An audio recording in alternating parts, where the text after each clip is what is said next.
आज 25 दिसंबर है, जिसको तुलसी पूजन के साथ में मातृभूमि की पूजन, भारत माता की पूजन का दिवस माना जाता है। आज संपूर्ण देश और विदेश में विराजमान सनातनियों को भारत माता की पूजन की बहुत बहुत बधाइयाँ, बहुत बहुत बधाई। और होना चाहिए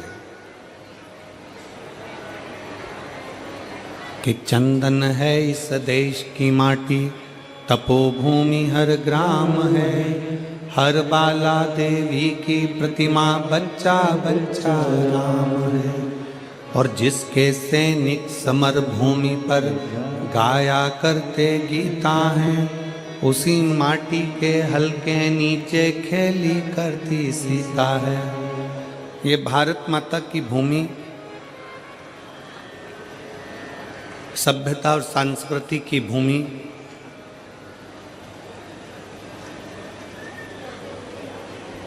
छत्रपति वीर शिवाजी की, महाराणा प्रताप जी की भूमि,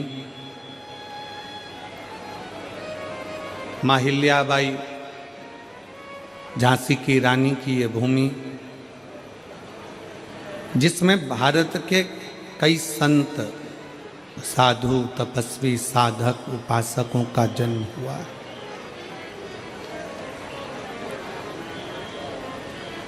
और उस भूमि पर आज 25 दिसंबर को भारत माता की पूजन का दिवस, तुलसी पूजन दिवस मनाकर संपूर्ण क्षेत्र और देशवासी गौरवान्वित होते हैं। बोल भारत माता की। शिव तत्व है।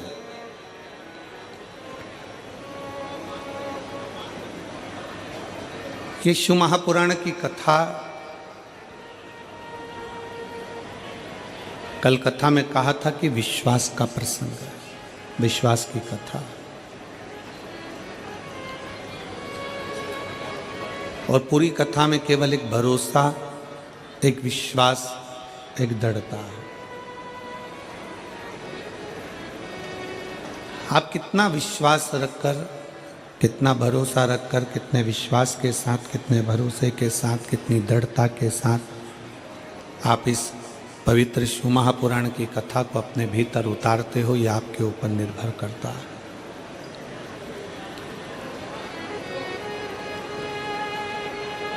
और कल कथा में कहा था, संसार वालों पर भरोसा करोगे तो हो सकता है टूट जाए। संसार वालों पर भरोसा करोगे तो हो सकता है कि टूट जाए, पर अगर मेरे बाबा देवाधिदेव महादेव पर भरोसा किया है तो वो जिंदगी में कभी टूटता नहीं है, वो भरोसा और बढ़ता चले ही जाता है, वो टूटता नहीं है।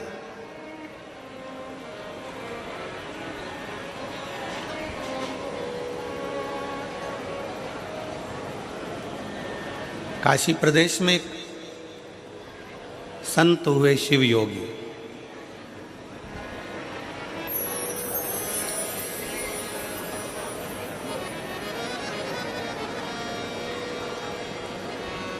जो भगवान शंकर का भस्म से श्रृंगार करते थे और भस्म का श्रृंगार कर कर उस भस्म को अपने तन पर धारण करते थे।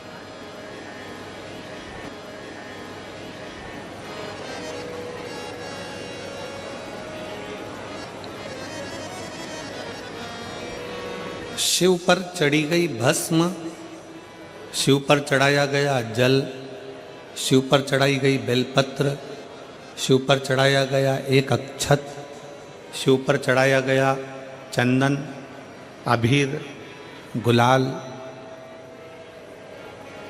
शिव पर चढ़ाया गया पंचामृत, शिव पर चढ़ाया गया गाय का दूध। ये सभी जो भी सामग्री हम भगवान शंकर को समर्पित करते हैं, केवल शिव को समर्पित नहीं करी गई है, समर्पित करने के बहाने हमारे जैसे जीवों का जो संपूर्ण संसार सागर में ना जाने कितना झूठ, कितना कपट, कितना छल, कितनी बेईमानी, कितना पाप, कितना असत्य कहीं ना कहीं मनुष्य की देह से हो जाता है, उस देह से मुक्ति का एक बिंदु है।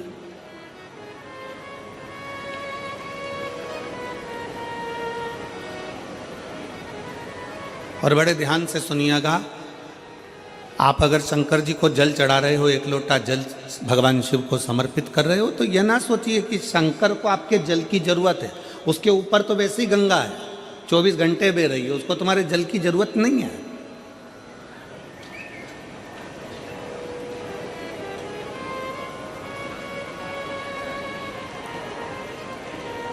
आप देवादिदेव महादेव को अगर एक लोटा जल चढ़ा रहे हो तो यह विचार ना करिए कि शंकर को तुम्हारे जल की जरूरत है। शिव जी को अगर एक बेलपत्र चढ़ा रहे हो तो ये विचार ना करिए कि शंकर जी को तुम्हारे बेलपत्र की जरूरत है। उसके पास में जगदम्बा, जगद्धात्री, दुर्गा, भवानी माता पार्वती विराजमान है, जो स्वयं बेलपत्र का एक स्वरूप है, आद्य शक्ति है।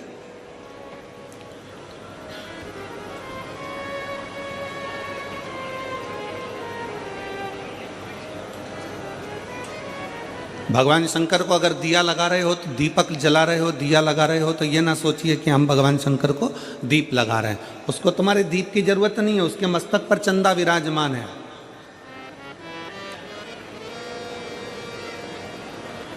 उसके मस्तक पर स्वयं चंद्रमा बैठा हुआ।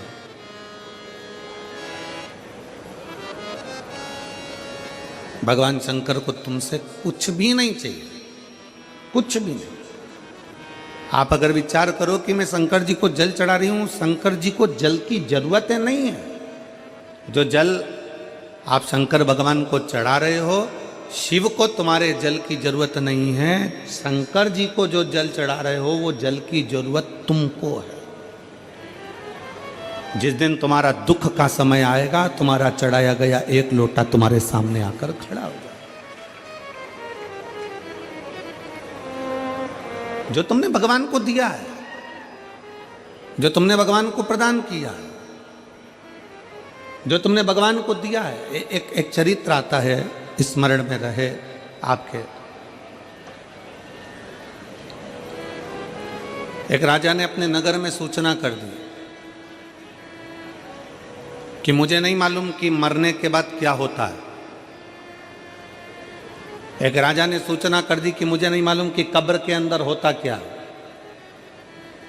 जब किसी व्यक्ति को दफना देते हैं, किसी व्यक्ति को भूमि की समाधि दे देते हैं, तो उसके साथ होता क्या है मुझको नहीं मालूम।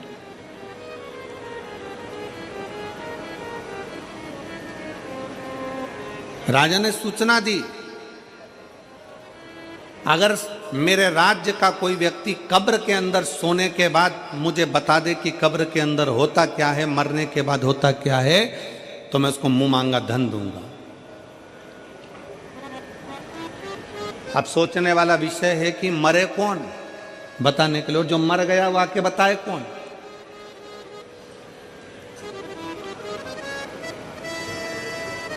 कोई हमसे पूछे कि गुरुजी तुमने कहीं स्वर्ग देखा है, तुमने कहीं नरक देखा है, तो शिव महापुराण की कथा कहती है कि जो चले जाता है वो आकर बताता नहीं है कि वो स्वर्ग में है कि नरक में है।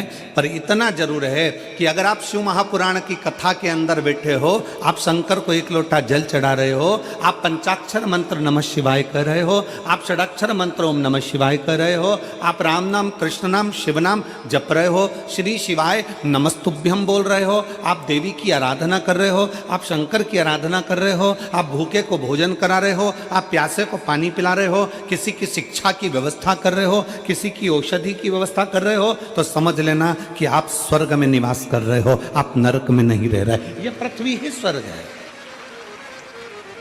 यह भूमंडल ही स्वर्ग है।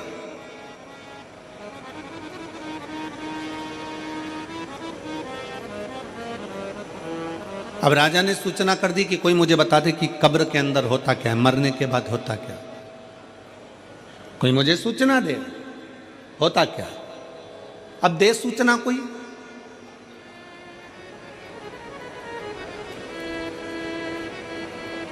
एक सिर फिरा था,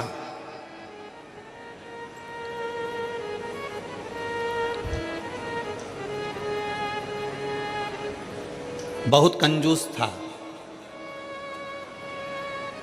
उसके मन में आया कि राजा ने सूचना दी है कि कब्र के अंदर होता क्या है, मरने के बाद होता क्या है, बताना है।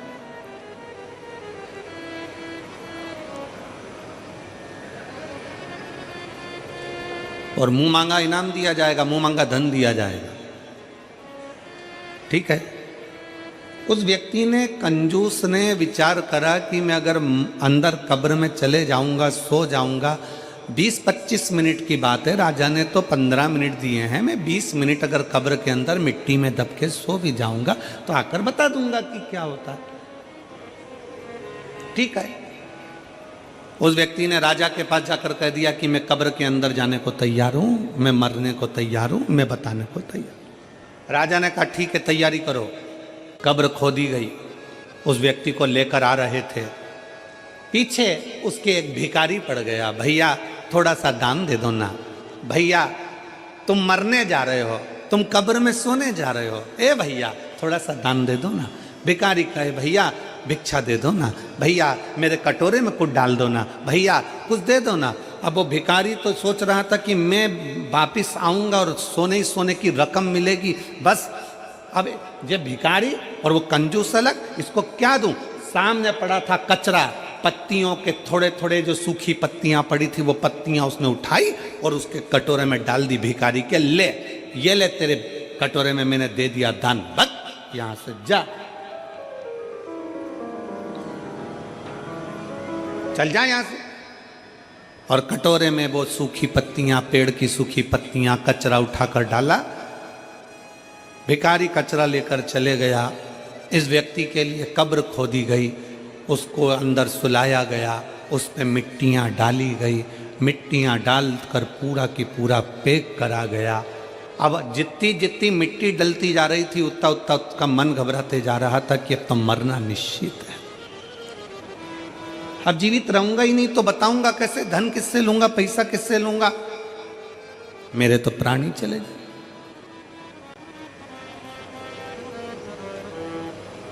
कोई बात नहीं, बस तो मैं जाऊंगा, ये पक्का। 8 से 10 मिनट निकल गए, एक सांप उस कब्र के अंदर घुसने लगा। उसने मन में विचार करा कि अभी तो मैं बच भी जाता, पर अब तो पूरा ही मरा। सांप कब्र के अंदर आ रहा था और ये घबरा रहा था। इतने में इसने क्या देखा कि उस सांप को पेड़ के सूखे पत्तों ने रोक दिया। इसने देखा उस सांप को कचरे ने रोक दिया। पेड़ के सूखे पत्तों ने, कचरों ने उस सांप को रोका। सांप अंदर आने का प्रयास करता रहा, सूखे पत्ते उसको रोकते रहे, कचरा उसको रोकता रहा, सांप अंदर नहीं आया। आखिरी में पलट कर चले गया। 20 मिनट पूरे होने के बाद इसको कब्र से निकाला, राजा के दरवाजे में लाकर खड़ा करा। राजा ने पूछा, बताओ कब्र में होता क्या है? उसने अपनी वाणी में कहा, महाराज होता बस वही है कि जीते जी जिंदगी में आप जो दान करते हो, वो मरने पर भी आपके सामने आकर खड़ा हो जाता है। जीते जी आपने जो भजन किया, जीते जी आपने जो कीर्तन किया, जीते जी आपने जो मंत्र जाप करा, जीते जी आपने जो नाम जाप करा, जीते जी आप शंकर की कथा सुन रहे हो, जीते जी आप एक लोटा जल चढ़ा रहे हो, फिर निवेदन है, शंकर को तुम्हारे एक लोटा जल की जरूरत नहीं है, शंकर को तुम्हारी बेलपत्र की जरूरत नहीं है, शंकर को तुम्हारे दीपक की जरूरत नहीं है। शंकर कहते हैं कि ये सब कुछ तुमने जल चढ़ाया तुम्हारे लिए, तुमने बेलपत्र चढ़ाई तुम्हारे लिए, तुमने दीप लगाया तुम्हारे लिए, ये सब कुछ तुम्हारा। तेरा तुझको अर्पण क्या लागे मेरा, प्रभु क्या लागे मेरा। ये मेरा कुछ भी नहीं है, जो कुछ भी है सब तुम्हारा है।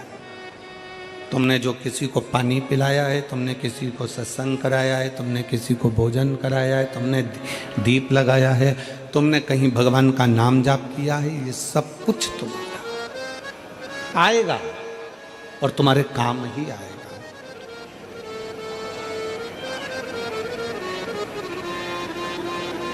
एक लोटा जल सारी समस्या का हल।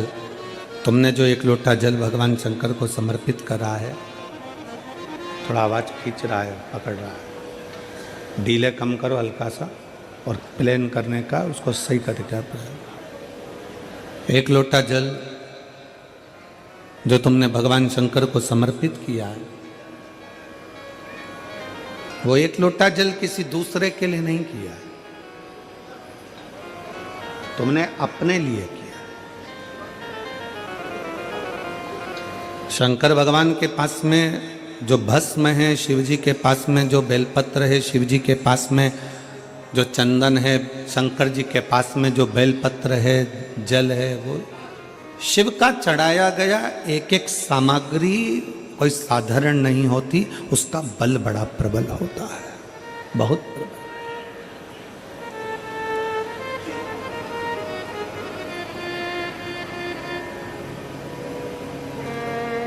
वर्णन किया था कि शिव जी पर जब हम जल समर्पित कर कर उसका पान करते हैं, उस जल को पीते हैं,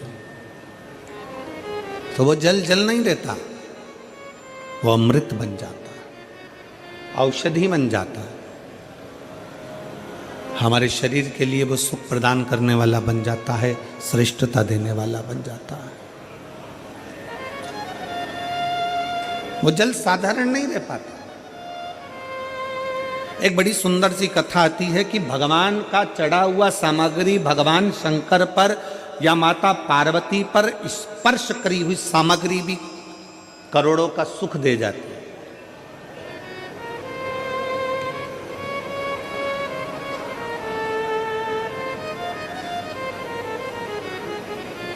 करोड़ों की संपदा दे जाती है।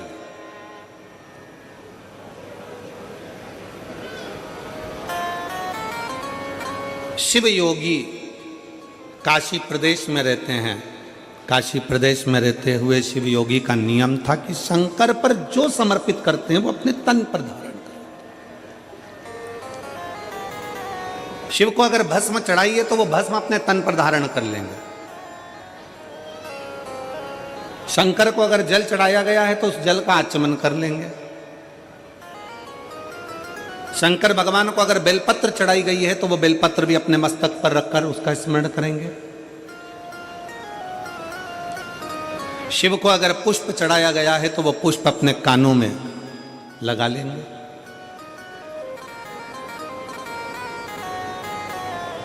कभी कभी हम तो नहीं जानते, पर आप लोगों ने अगर स्मरण में हो तो हमने भी एक बार दर्शन किया है। आप लोग भी कभी शंकर भगवान के अगर फोटो को निकालोगे, गूगल पर सर्च करना शंकर जी के फोटो निकालना, बहुत सारे, तो उन फोटो में आप पाओगे,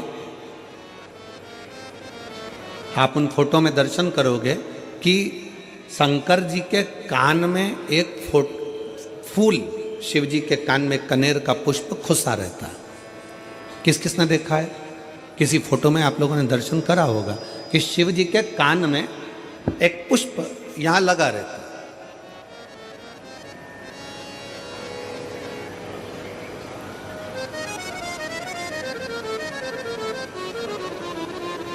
भगवान अगर श्रीनाथ जी का दर्शन करोगे, नाथ द्वारा में श्री जी बाबा का दर्शन करोगे, आपके नज़दीक में रायपुर के पास में ही चंपारण है, चंपेश्वर महादेव वहाँ पर विराजमान है, और चंपारण में श्रीमद् वल्लभाचार्य जी की बैठक जी है।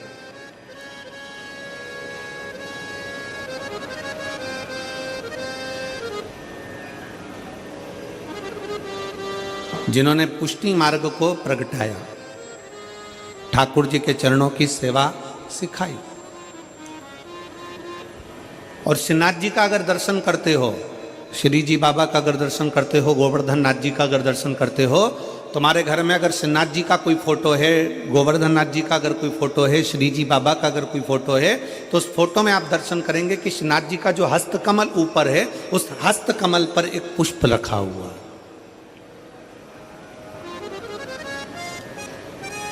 एक पुष्प श्रीनाथ जी के हस्तकमल पर है, एक पुष्प शंकर जी के कर्ण पर। दोनों पुष्प साधारण नहीं है। श्री जी बाबा के हस्तकमल पर जो पुष्प है वो जमुना दास जी ने दिया था। वो पुष्प मेरे गोवर्धन नाथ जी के श्रीनाथ जी के हाथ पर आज भी रखा हुआ। वो पुष्प साधारण नहीं है जो भगवान श्रीनाथ जी ने अपने हस्त पर लिया, और वो पुष्प भी साधारण नहीं है जो भगवान शंकर के कानों पर रखा हुआ है। जमुना दास जी ऐसे संत जिन्होंने ठाकुर जी के इतने प्रिय कि ठाकुर जी के लिए रोज नई नई माला तैयार करते थे, रोज नया नया श्रृंगार तैयार करते थे। भगवान गोवर्धन नाथ जी के लिए, श्रीनाथ जी के लिए रोज नया नया श्रृंगार बनाते थे। एक दिन जमुना दास जी ने एक डलिया में पुष्प देखा तो उन्होंने फूल वाले से कहा, पुष्प वाले से बोला, भैया ये फूल मुझे दे दो। जमुना दास जी, फूल की कीमत 1 रुपया है। जमुना दास जी ने कहा, ठीक है, ये फूल 1 रुपये लो और तुम मुझे दे दो। पुष्प देखा तो उन्होंने फूल वाले से कहा, पुष्प वाले से बोला, भैया ये फूल मुझे दे दो। जमुना दास जी, फूल की कीमत 1 रुपया है। जमुना दास जी ने कहा, ठीक है, ये फूल 1 रुपये लो और तुम मुझे दे दो।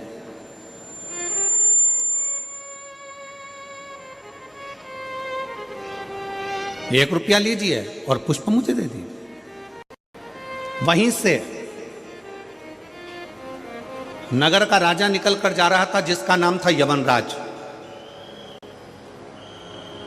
और यवनराज ने देखा कि डलिया में बड़ा सुंदर फूल है।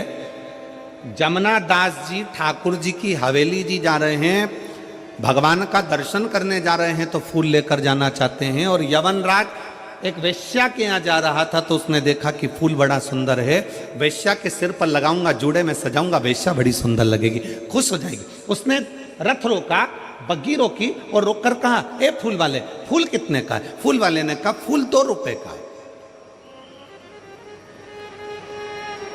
होता है पैदल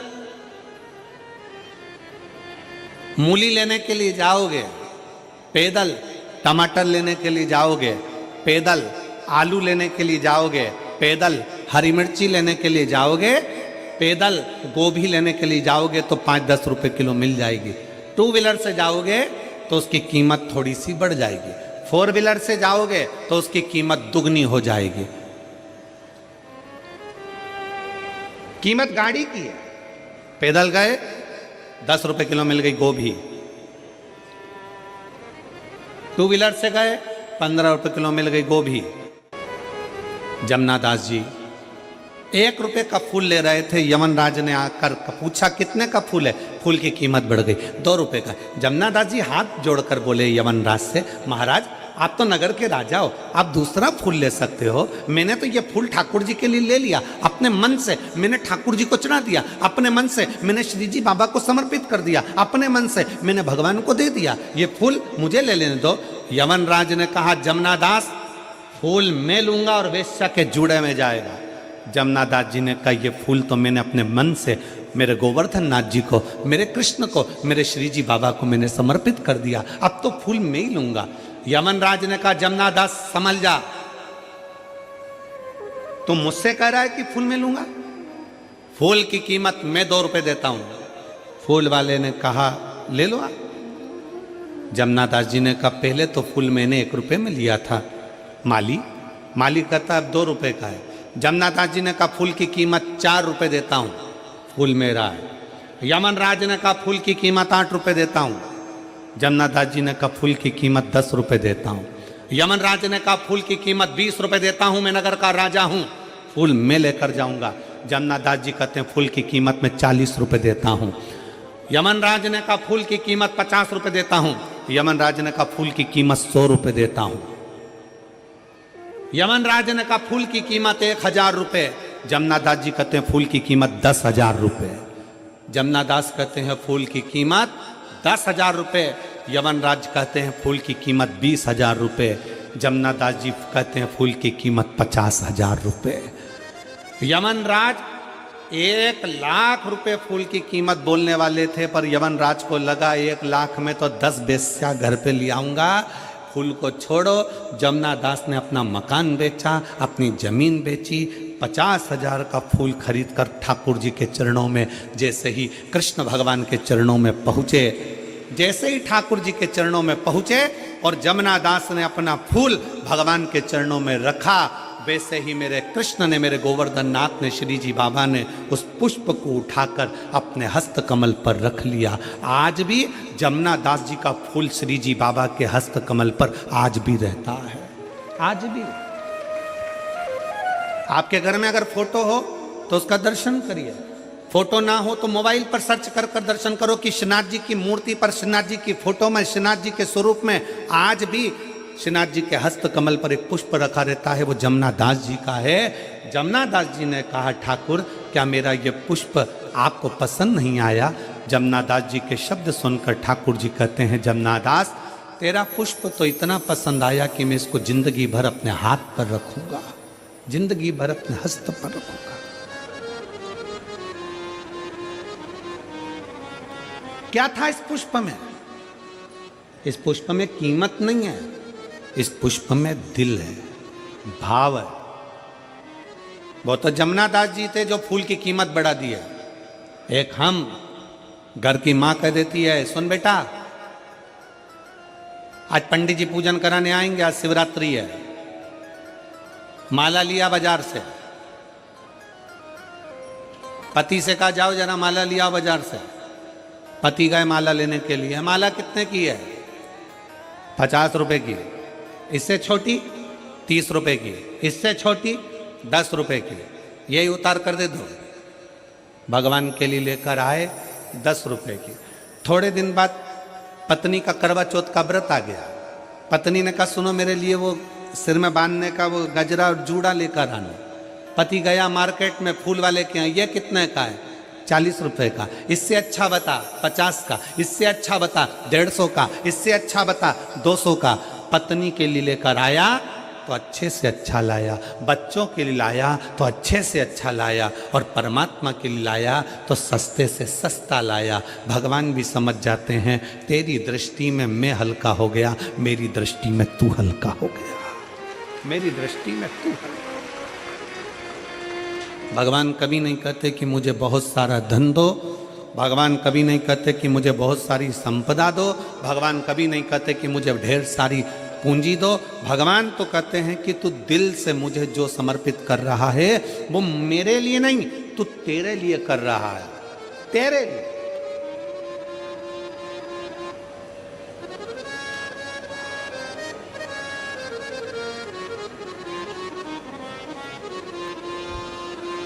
शिव योगी की कथा कर रहे,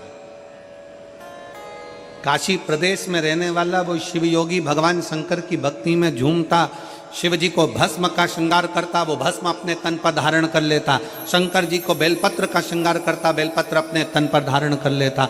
भगवान शंकर को जल समर्पित करता, वो जल का आचमन कर लेता। शिव योगी भगवान शंकर को जो समर्पित करता वो शिव का भाव से, भगवान शंकर का औषधि भाव से अपने ऊपर धारण कर लेता।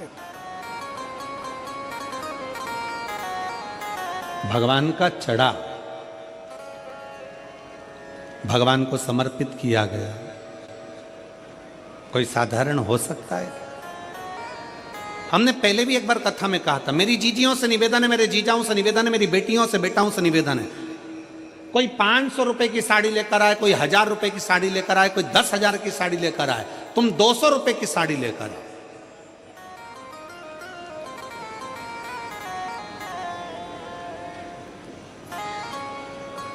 और किसी को मत बोलना कि ये साड़ी 200 रुपए की है,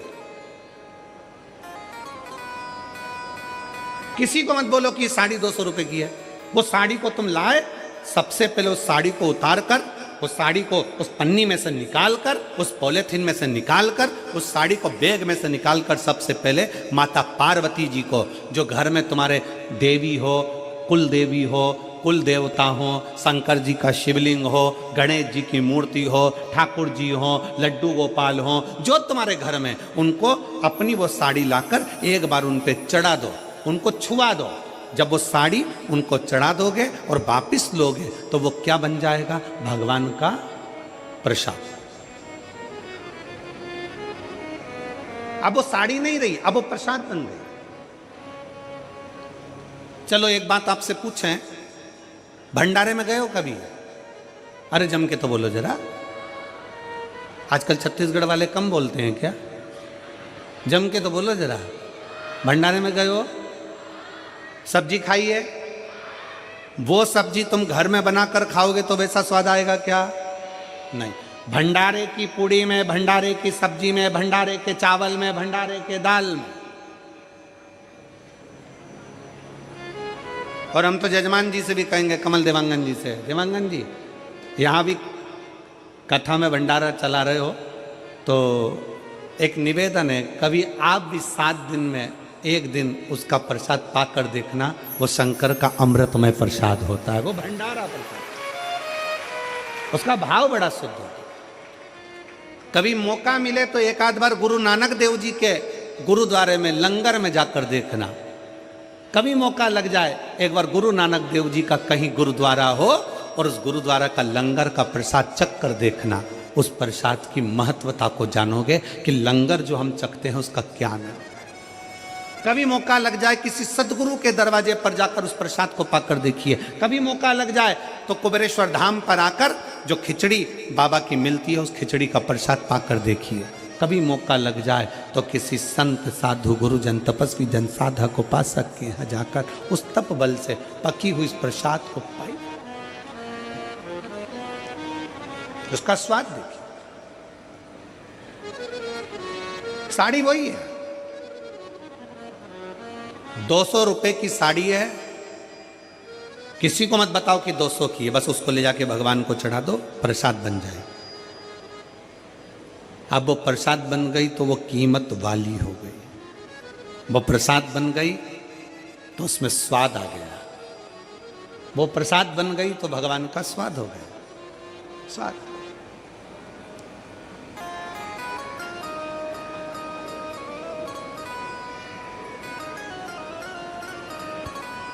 हम देवांगन जी हमारे लाडले की पूजन करते हैं, कल्लू जी की, और हमारे जो शंकर जी हैं और शालिग्राम जी हैं उनको हम आपके कक्ष में, हमारे बाजू में अलग कक्ष में उनकी सेवा होती है। सुबह सुबह हम वहाँ पहुँच जाते हैं सेवा के लिए। तो जब भगवान को भोग लगता है और भगवान का जब स्नान आदि हो जाता है, भोलेनाथ जी का पूजन हो जाता है और भाभी जी वगैरह वो फ्रूट्स थोड़ा सा फल और दूध वगैरह भेजती हैं, तो वो हम भोग लगाकर वापिस उसको बाहर भेजते हैं।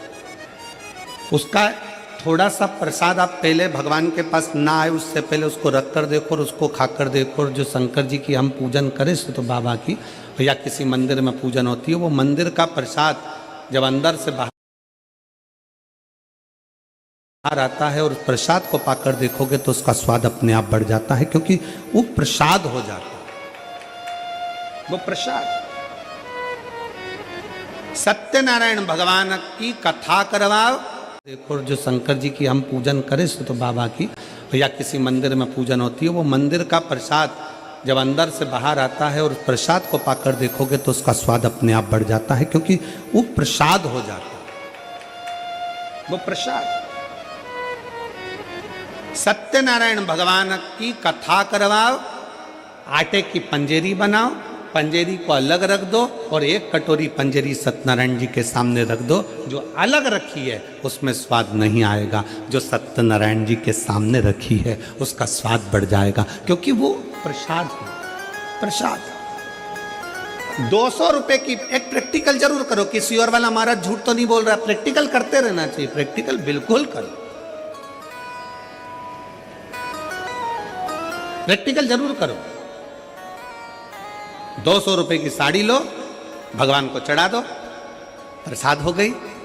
फिर उसको पहनो, पहनकर बाहर शादी में, पार्टी में, तुम्हें जहां जाना हो वहां जाओ। आपको लोग पलट कर कहेंगे अच्छी दिख रही है, बहुत महंगी है, कीमत भगवान को चढ़ाने से हो गई है। अच्छी दिख रही है, बहुत महंगी है, बहुत महंगी।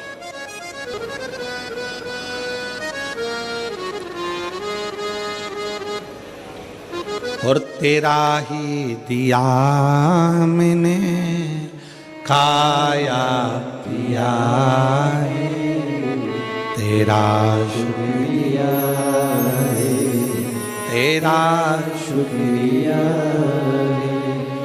मुझे भोले बाबा ने बहुत दे दिया है, तेरा शुक्रिया है, तेरा शुक्रिया है, तेरा शुक्रिया है, तेरा शुक्रिया है। ये जायदाद दी है, औलाद दी है, ये जायदाद दी है, औलाद दी है। मुसीबत में हर वक्त इमदाद दी है, मुसीबत में हर वक्त इमदाद दी है।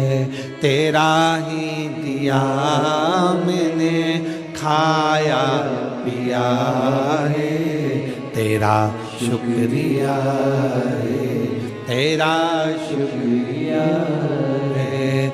मुझे भोले बाबा ने बहुत दे दिया है, तेरा शुक्रिया है, तेरा शुक्रिया है।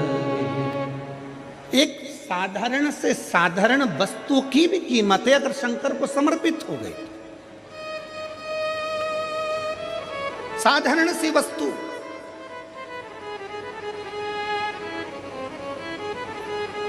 सीता जी ने जब हनुमान जी ने माता जानकी जी को राम जी की मुद्रिका दी, तब सीता जी ने हनुमान जी को क्या दिया था?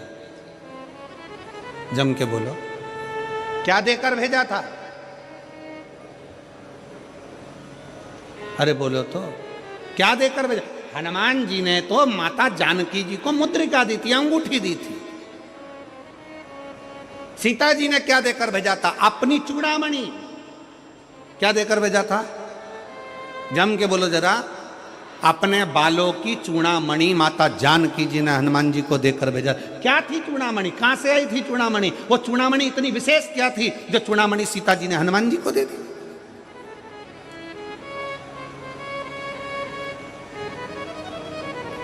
और पूरे आभूषण माता जानकी जी का जब रावण हरण कर लेकर जा रहा था तो सीता जी आभूषण फेंकती फेंकती जा रही थी। रामचरितमानस में लिखा है, जानकी जी आभूषण फेंकती फेंकती जा रही हैं। चूड़ामणि माता जानकी हनुमान को दे देती है कि राम जी को दे देता? कहां से आई चूड़ामणि? वो चूड़ामणि में ऐसा क्या था? वो चूड़ामणि में क्या था जो माता जानकी जी हनुमान जी को देखते समय, विदा करते समय चूड़ामणि दे देती? क्या था वो चूड़ामणि? साधारण नहीं थी। जब मंथन किया गया देवता और राक्षसों ने मिलकर, समुद्र मंथन करा, मंदराचल सुमेरु पर्वत की रई बनाकर, शेषनाग की नेति बनाकर जब मंथन किया, मंथन में रत्न निकले, माणिक मोती औषधि सब कुछ निकले। फिर रतन में लक्ष्मी जी प्रकट हो रही थी, उससे पहले एक देवी और प्रकटी थी।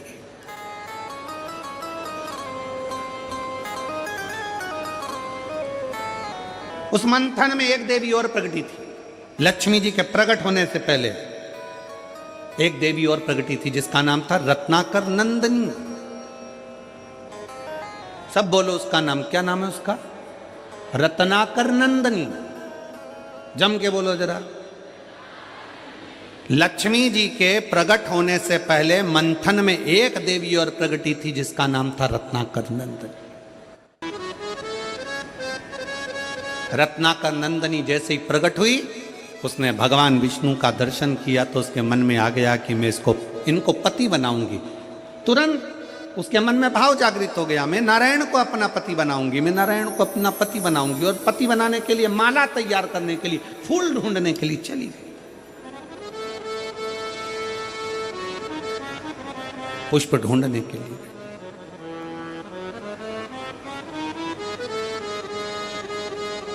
और रत्नाकर नंदनी जब फूल ढूंढने के लिए गई, इतनी देर में मंथन में प्रकट हो गई माता महालक्ष्मी।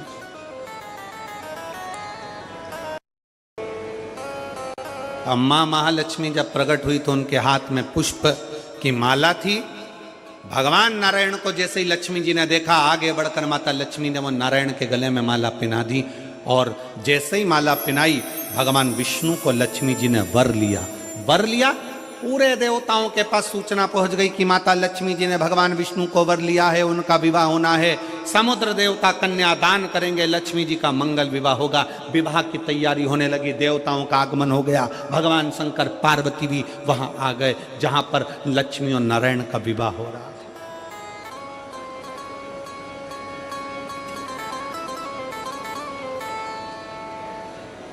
पहुंच गए।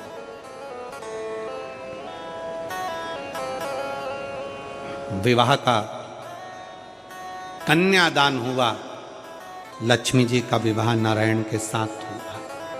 इतनी देर में रत्नाकर नंदनी आ गई, माला बनाकर, माला लेकर, पुष्प लेकर। स्वामी भगवान विष्णु को देखा तो भगवान विष्णु के पास में तो लक्ष्मी खड़ी थी, दोनों की वरमाला हो चुकी थी, भावर हो चुकी थी, दोनों का विवाह हो चुका था।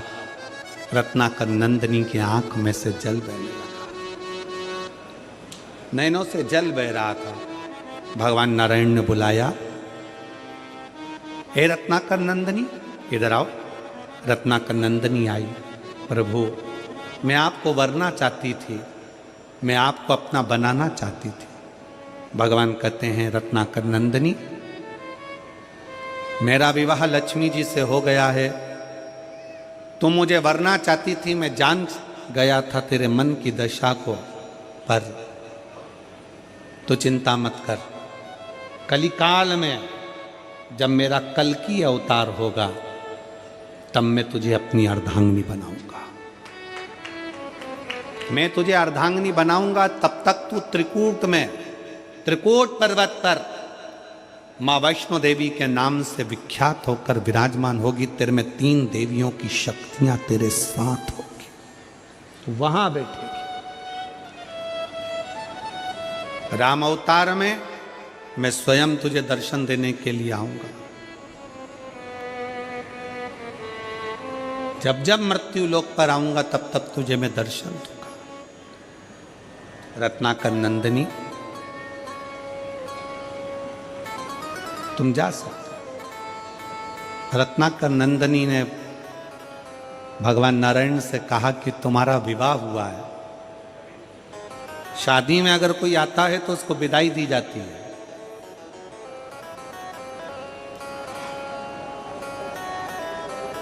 शिव महापुराण की कथा में अगर कोई आता है तो उसको जजमान विदाई नहीं देता।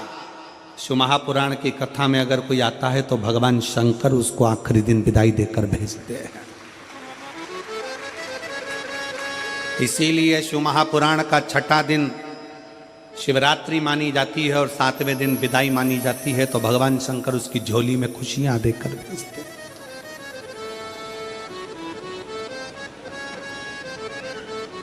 श्रेष्ठता। रत्नाकर नंदनी कहा, मैं जा रही हूं, पर मैं आपके विवाह में साक्षी बनी हूं।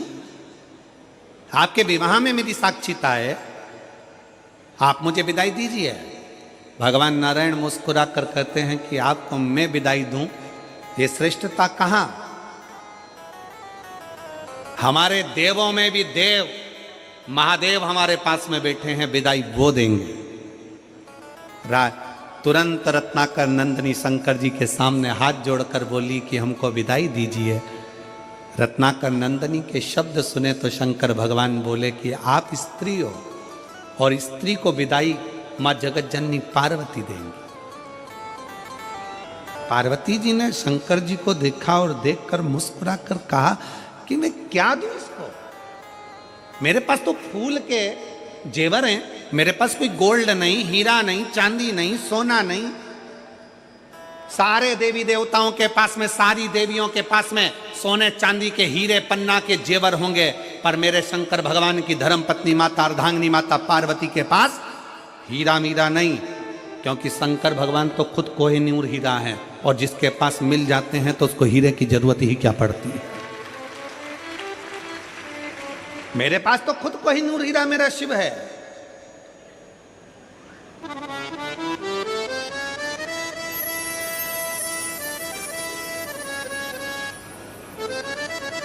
इसीलिए वो कहते हैं ना,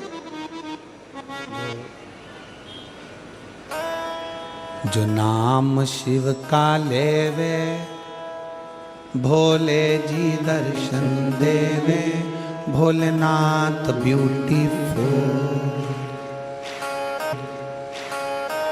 जो नाम शिव का लेवे भोले जी दर्शन देवे, भोलेनाथ ब्यूटीफुल। जो नाम उसका लेवे भोले जी दर्शन देवे, Bholenath beautiful. Bholenath beautiful, Bholenath beautiful. भगवान शंकर तो खुद ही हीरा है, रतन है, माणिक है, सोना है। मेरा शिव तो खुद सुंदर है, इसलिए उसको कर्पूर गौरम करुणावतारम संसार सारम भुजगेंद्रहारम सदा वसंतम हृदयारविंदे भवम भवामी सहितम। पार्वती जी मुस्कुरा कर कहती है, मेरे पास कोई आभूषण नहीं है, मैं क्या दूं? रत्नाकर नंदनी को विदाई में क्या दूं? शंकर भगवान ने कहा, तुमने विश्वकर्मा जी से एक चूड़ामणि बनवाई है, वो चूड़ामणि तुम इस रत्नाकर नंदनी को दे दो। अभी कथा में कहा कि भगवान शंकर पर पार्वती जी पर चढ़ी हुई सामग्री कोई साधारण नहीं होती है, साधारण नहीं है। मेरी ये जीजियां बैठी हैं ना, मेरे जीजाओं, आप लोग कभी दर्शन करना। ये मेरी जीजियां जब देवी जी के मंदिर में जाती हैं ना, और देवी जी के मंदिर में या सुहागिलों में जब जाती हैं, सौभाग्यवती माताओं का कोई कार्यक्रम होता है उसमें जाती है, तो वहां से सिंदूरा लेके अपनी मांग में भर लेती है। बोलो री जीजियां सही है कि गलत है? वहां से घर में अगर कोई सुहागिल हो रही है, घर में कोई गोरानी हो गई है, घर में कोई देवी की पूजन हो रही है, उन्होंने कंकु लिया और अपनी मांग में भरा। क्यों? किस लिए? किसका? सौभाग्यता के लिए। पार्वती, जो चूड़ामणि तुमने विश्वकर्मा जी से बनवाई थी अपने केशों में लगाने के लिए, जब सोने का महल बनवाया था और सोने के महल के साथ में एक चूड़ामणि तुमने बनवाई थी, और वो महल तो चले गया था जो विश्वकर्मा जी को मिल गया, पर वो चूड़ामणि तुम्हारे पास है, दे दो।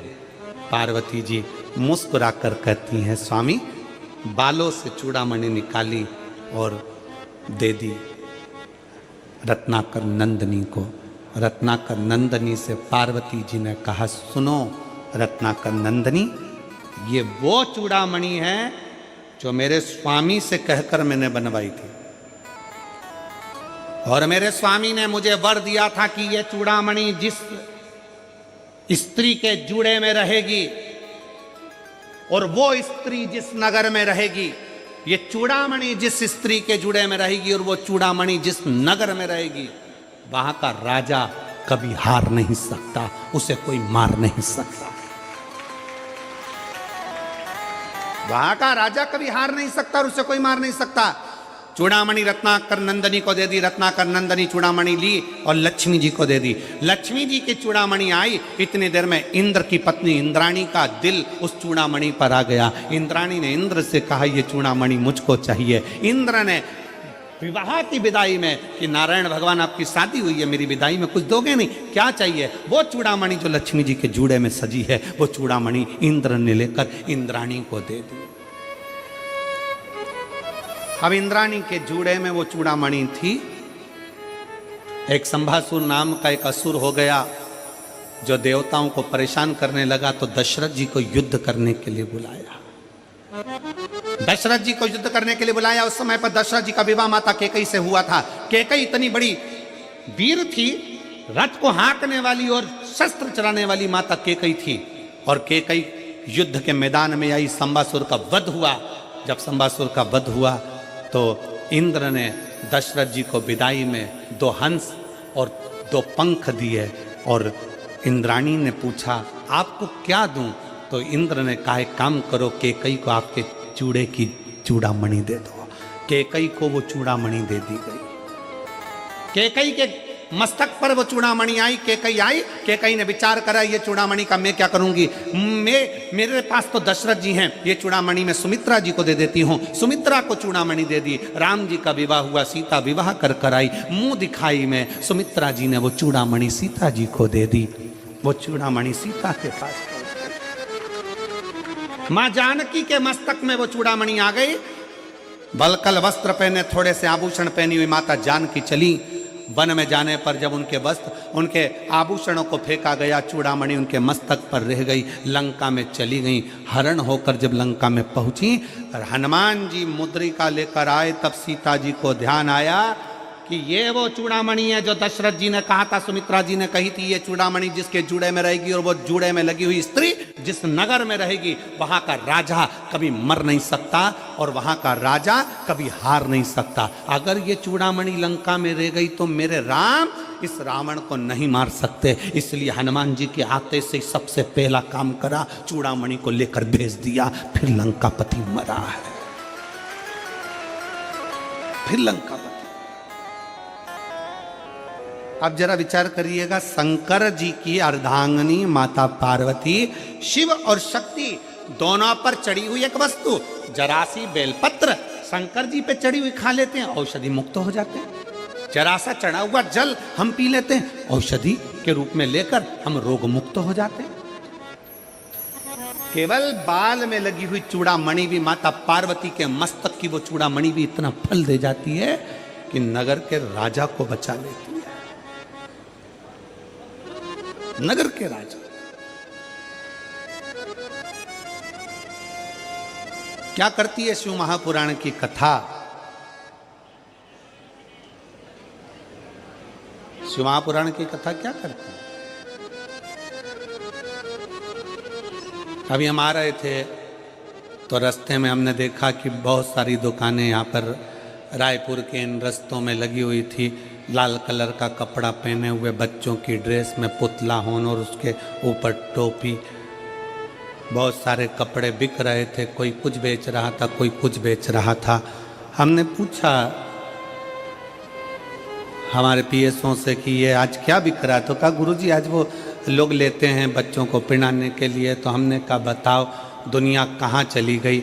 अगर भारत की भूमि पर किसी को पहनाना है तो वीर शिवाजी के कपड़े पहना दो। भारत की भूमि पर पहनाना है तो इस महाराणा प्रताप के कपड़े पहना दो। भारत की भूमि पर अगर पहनाना है तो अपने बच्चों को वीर शिवाजी, महाराणा प्रताप, झांसी की रानी, माहिल्याबाई बना दो। पर अपने बच्चों को ऐसे कपड़े पहना के जोकर मत बनाइए जिससे उनकी हंसी उड़ जाए। सनातन धर्म की साख को मजबूत करिए, सनातन धर्म की साख को प्रबल बनाइए और सनातन धर्म को मजबूत करने का प्रयास करिए। अपना धर्म छोड़कर किसी दूसरे धर्म में जाकर झूठन मत खाइए, भले अपनी रूखी सूखी हो वो खाइए। अपने घर का खाओ, रूखा सूखा जैसा भी। और घर की रोटी के आगे कोई रोटी अच्छी लगे क्या जी जी? अरे बोलो तरी मेरी छत्तीसगढ़ की बहनों, ओ मेरे जी जाओ, अपने घर की रोटी क्या। तुम कहीं की भी होटल में चले जाओ, 5 स्टार होटल में चले जाओ, कहीं पर भी घूमने चले जाओ, कितने भी एसी के कमरे में ले लो, कितने भी अच्छे डनलप के गद्दे पर सो लो, 15 दिन 20 दिन 1 महीने में तुम्हें तुम्हारे घर की याद आएगी। कितनी भी तुम मटर पनीर खा लो, पालक पनीर खा लो, चाहे तुम दुनिया भर की सब्जी खा लो, भगर मगर जो भी हो तुम्हारा, वो क्या बोलते हैं उसको, मीन चाउमीन और कुत्ता नहीं कोत्ता, हाँ मोमोज, हाँ जो भी तुम्हें खाना है सब खा लो। पर कितना ही खा लो, उसके बाद भी तुमको 8-15 दिन में याद आएगी कि मेरी मम्मी के हाथ की मुझे रोटी याद आ रही है, मेरी पत्नी के हाथ का भोजन याद आ रहा है। बस वही तुम दुनिया में थोड़ी बहुत चमक ममक इधर उधर की देख के चले जाते हो दूसरे धर्म की ओर, सनातन धर्म को छोड़कर दूसरे धर्म की ओर चले जाते हो, थोड़ी सी चमक देखी और बढ़ जाते हो ना। सनातन धर्म से बड़ा कुछ नहीं है। अपने सनातन को बचाने के लिए तो गुरु नानक देव जी ने अपने बाल तक बढ़ा लिए थे, जटा तक बांध ली थी कि सनातन को मजबूत रखूंगा, रक्षा के लिए। धर्म रक्षा बहुत जरूरी है, सनातन रक्षा बहुत जरूरी।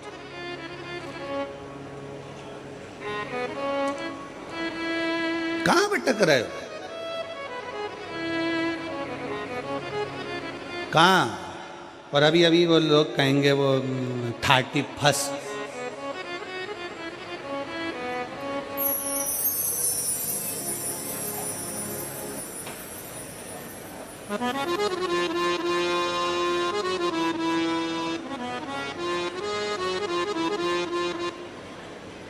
वो कहेंगे लोग वाग हैप्पी न्यू ईयर।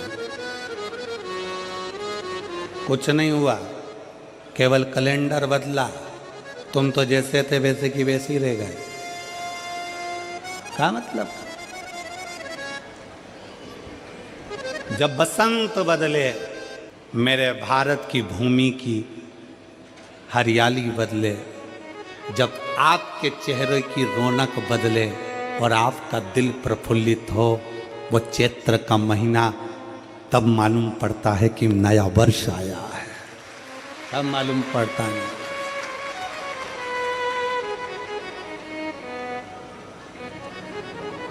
31 तारीख को दारू की बोतल खुलती है और भारतीय नए वर्ष चैत्र की नए वर्ष में गंगा जल खुलता है।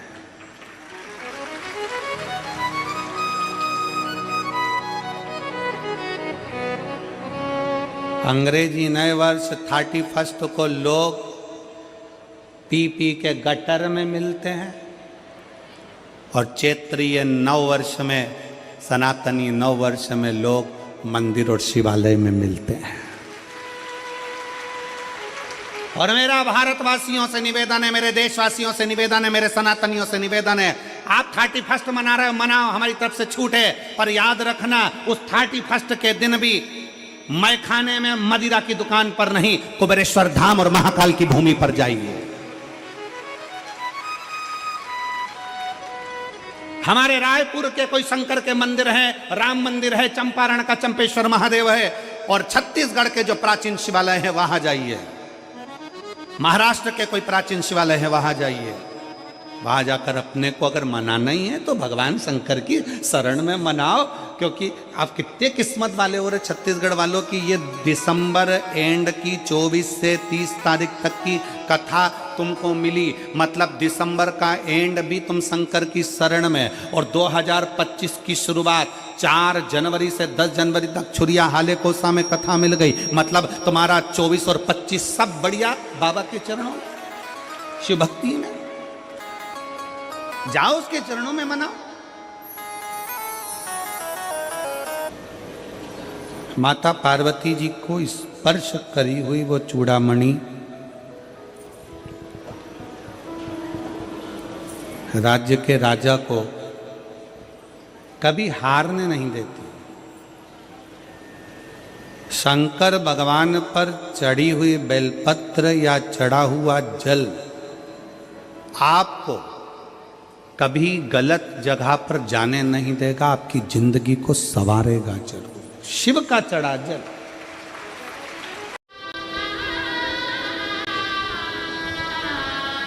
एक राजा अज का चरित्र आता, दशरथ जी के पिताजी।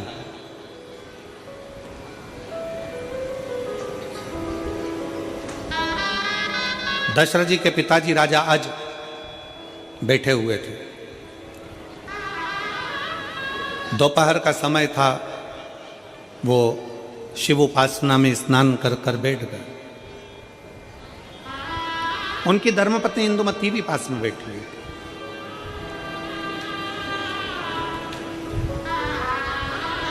सूर्यवंश के पताका राजा अज जब शंकर भगवान की आराधना में लीन थे, शिव जी की आराधना में लीन थे, शंकर की भक्ति में लीन थे, उसी समय लंका का राजा रावण ने सूचना कर दी कि अपन को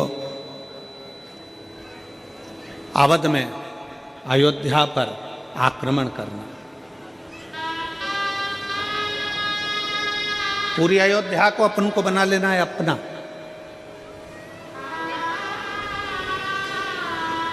लंका के राजा रावण ने तो लंका के जितने निवासी थे उन्होंने कहा कि वो राजा अज को युद्ध के लिए ललकारेगा कौन?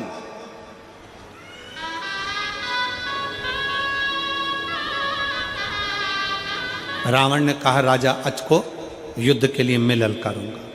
चलो, जिस समय पर राजा रावण राजा अज के राज्य में गए और राजा अज शंकर भगवान की भक्ति में लगे हुए थे, उस समय पर लंका के राजा रावण ब्राह्मण का रूप रख लिया। मस्तक का मुकुट फेंका, गले में रुद्राक्ष तुलसी की माला धारण करी, त्रिपुंड लगाया, सुंदर रूप धारण कर कर लंकाधिपति रावण राजा अज जहाँ पूजन कर रहे थे, शंकर जी की आराधना कर रहे थे, वहीं पर पहुंच गए।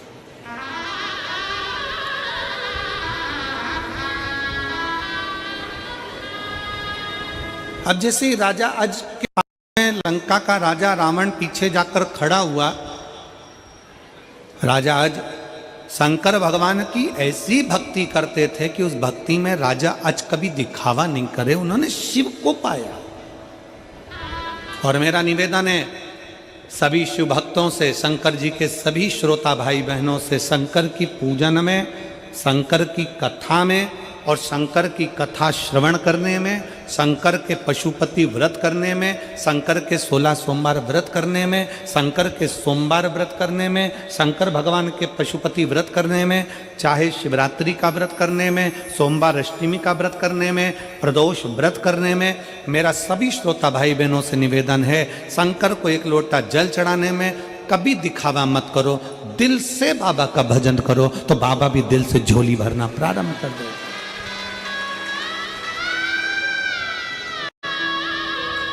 आप दिल से भजन करो ना, आप दिल से स्मरण करो।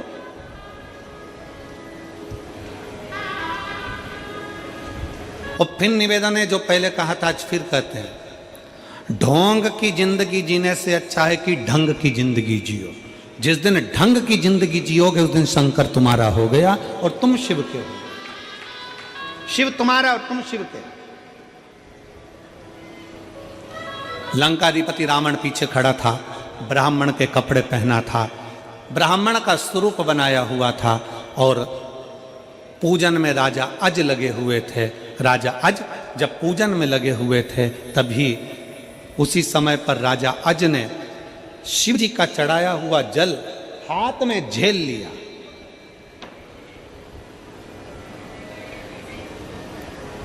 जो दुनिया के लोग शिव महापुराण पर उंगली उठाते हैं, जो दुनिया के लोग शंकर भगवान के चढ़े हुए जल पर उंगली उठाते हैं, उनको उस कथा का स्मरण करना चाहिए त्रेता की, उस कथा का स्मरण करना चाहिए सतयुग की, उस कथा का स्मरण करना चाहिए त्रेता की, कि राजा अज ने शंकर भगवान पर जल चढ़ाया, रावण पीछे खड़े होकर देख रहा है और चढ़ाया हुआ जल राजा अज ने अपनी अंजलि में झेल लिया, अपने हाथ में झेल लिया।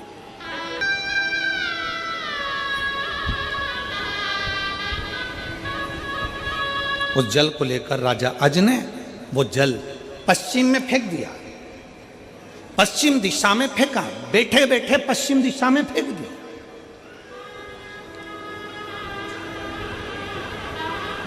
रावण देख रहा था।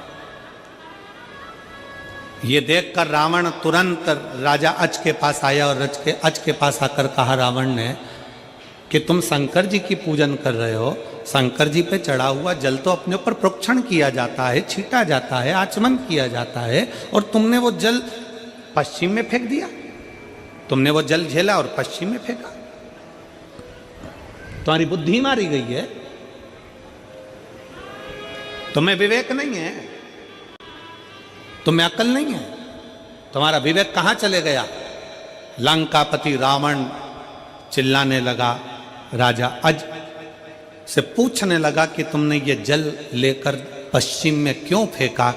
तब उसी समय पर राजा अज ने कहा, मैं शंकर जी को जब जल चढ़ा रहा था तब मैंने मंत्र का जब उच्चारण करा, उस उच्चारण में मुझे लगा कि कोई गाय पुकार रही है। सरयू जी से पश्चिम की ओर 4 कोस की दूरी पर एक शेर गाय को पकड़ने वाला था और मैंने शंकर जी का चढ़ा हुआ जल पश्चिम में उसी स्थान के लिए फेंक दिया। तो उससे हुआ क्या, उस जल से हुआ क्या। राजा अज ने कहा वो शेर मर गया और गाय बच गई। शेर मर गया, गाय बच गई, ये हो सकता है क्या? शंकर पर चढ़ा हुआ जल अगर फेंका गया, पश्चिम की ओर डाला गया और तुमने जो अंदाजा कर कर डाला गया, क्या उससे गाय बच गई और शेर मर गया? हो ही नहीं सकता। रावण उसी समय पर तुरंत गया पश्चिम की ओर, 4 कोस की दूरी पर सरयू जी के 4 कोस दूर जाकर देखा एक शेर मरा पड़ा हुआ था। राजा अज के हाथ का फेंका गया जल शेर को वहीं बैठे बैठे जब बाण के रूप में लग सकता है तो रावण को लग गया। इस शिव भक्त से लड़ना कठिन विषय है, इससे लड़ा नहीं जा सकता। इस शंकर के भक्त से लड़ना कठिन विषय है, शंकर का भक्त से लड़ा नहीं जा सकता। रावण अपनी सेना वापस लिया और लंका में चले गया। शिव महापुराण की कथा कहती है जो शंकर के जल का विरोध करते हैं कि शिव जी का जल क्यों पी रहे हो, शंकर पर चढ़ा बेलपत्र क्यों खा रहे हो, शंकर के जल का आचमन क्यों कर रहे हो, उनसे निवेदन है एक बार त्रेता की कथा का स्मरण करिएगा कि जरा सा शंकर का चढ़ा हुआ जल केवल पश्चिम में डाला गया और वो बाण बनकर शेर को मार सकता है। तो याद रखना कि शंकर का चढ़ा हुआ जल आपके भी दुश्मनों का संहार कर सकता है। शिव पर चढ़ा गया जल आपके भी दुश्मनों का संहार कर सकता है। सारी समस्या का हल एक लोटा जल।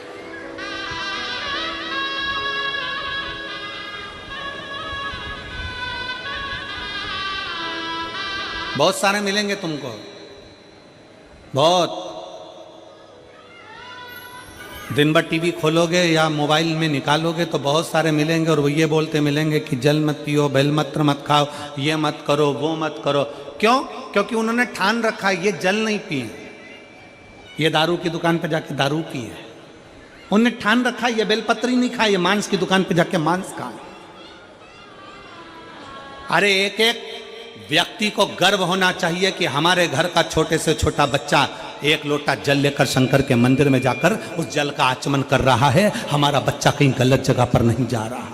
एक एक व्यक्ति को गौरव महसूस होना चाहिए कि हमारे घर का बच्चा शंकर के मंदिर जा रहा है, हमारे घर की बेटियां शिवालय तक जा रही हैं, हमारे घर की बुजुर्ग माताएं शंकर का भजन गा रही हैं, हमारे यहाँ पर शंकर की स्तुति में लोग डूबे हुए हैं। ये गर्व आपको होना चाहिए कि शंकर के मंदिर में दुनिया के लोगों ने जाना कर चालू कर दिया। जहाँ बच्चे फिल्म देखने जाते थे, जहाँ बच्चे मॉल घूमने जाते थे, जहाँ बच्चे वहाँ जाना आना ना जाने कहाँ कहाँ का मेला आदि घूमने जाते थे, आज बच्चे सत्कर्म की ओर बढ़ रहे हैं। तो तुम्हें गर्व होना चाहिए कि हमारी नवयुवक टीम अब सनातन धर्म की ओर जागृत हो गई है।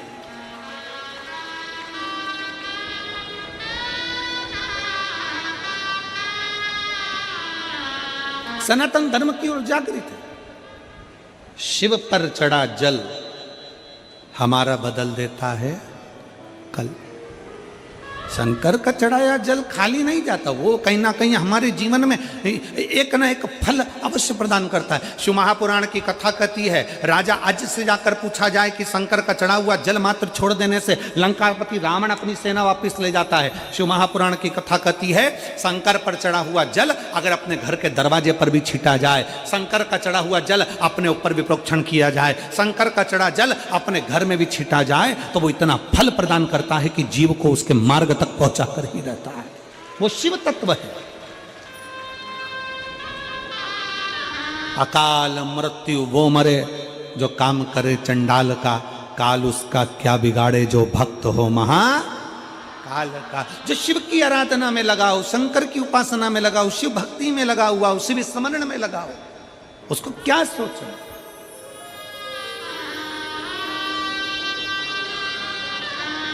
महाराज जी मेरठ में कथा चल रही थी, 6ठा दिन कथा का। कथा चलते में किसी ने कहीं दूसरी जगह का वीडियो निकाला और वो वीडियो वायरल कर दिया कि महाराज कथा में, आप लोगों ने देखा होगा, देखा था आप लोगों ने कि वहाँ तो ये हो गया, ने भगदड़ हो गई, ने उपद्रव, उसने जारी कर दिया। वो पूरे न्यूज़ चैनलों पर चल गया और कथा लाइव चल रही 1 बजे से 4 बजे तक। कथा का पंडाल भरा हुआ, लोग ऐसी कथा का रसतत्व ग्रहण कर। ऐसे